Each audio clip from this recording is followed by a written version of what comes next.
That night in the hotel room, when I punched Finley in the face, I don't honestly know what happened. I'm not usually like that when I'm drinking. Yeah, I know I can get possessive. I've always been like that. Part of who I am, I suppose.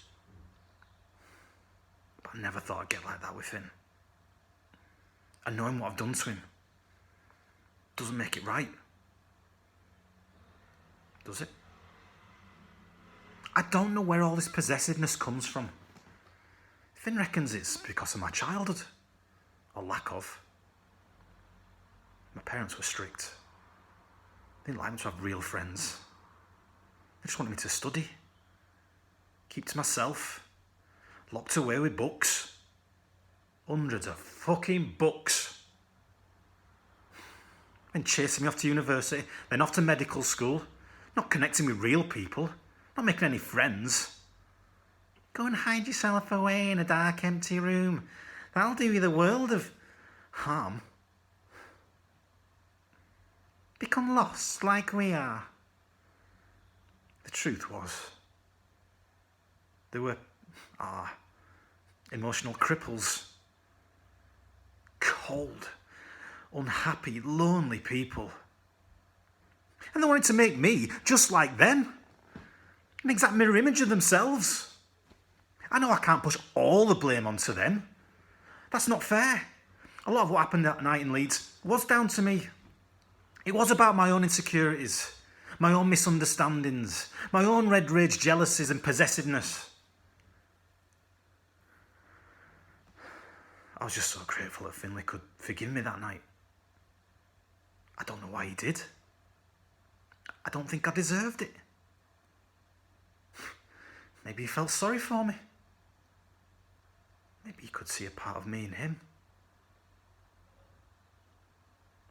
Whatever it was, we never talked about it again.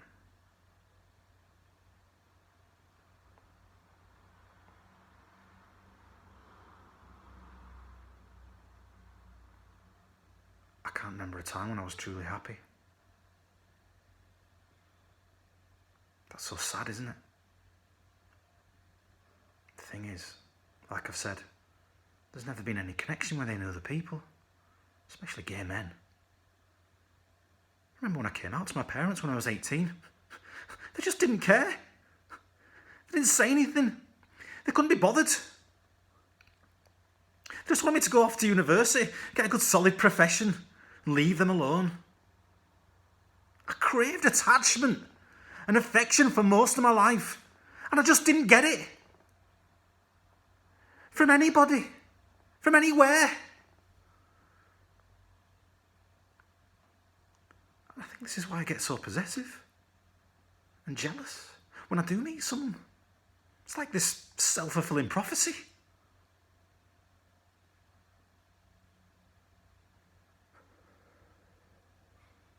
Maybe I was trying to push Finley away from me, using my fists in his face rather than talking it through. There was a lot of blood. I thought I'd broken his nose. I hadn't. He just sat there and I knew he was crying.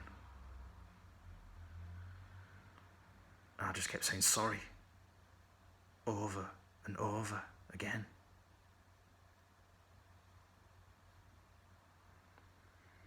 When I first met Finley, I thought it was just going to be another casual fuck.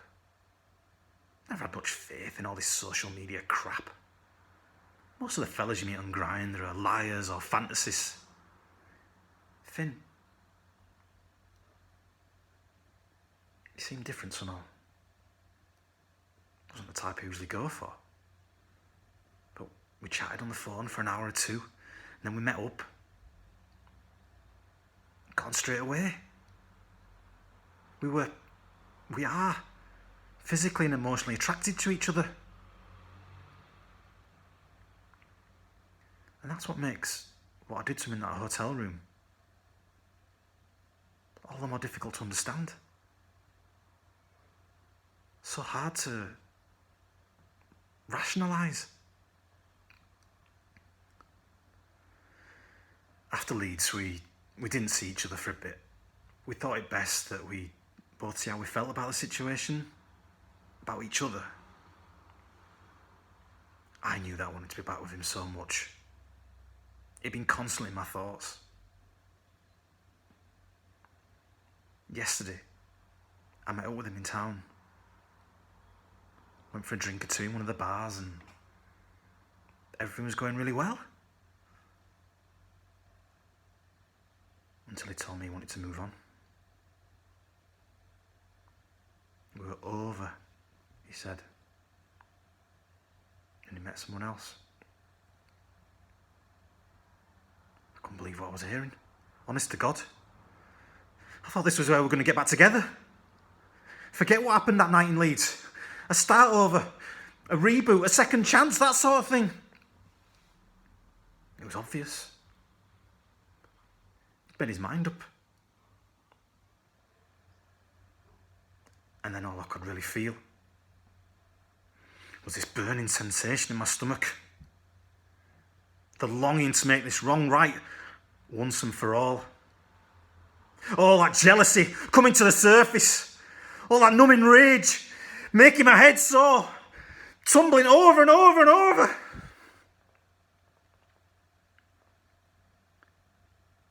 And he was actually smiling at me. He was actually smiling at me and saying he wanted to be friends.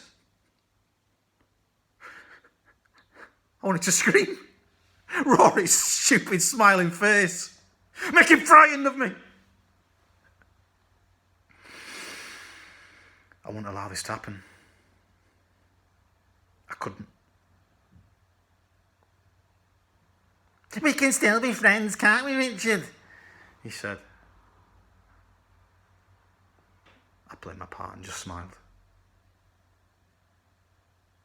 Everything came to sharp focus. I knew this was going to play out. I said all the things he wanted to hear. All the things that would calm his obvious guilt. After we left the bar, I said I'd give him a lift back to his flat. First he refused, but said it was too much out of my way, but I insisted. It was a crappy night and I knew how much Finley hated getting wet in the rain. As he climbed into the car alongside me, the night enveloped us.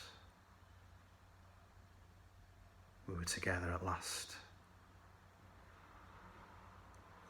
And I knew what I needed to do.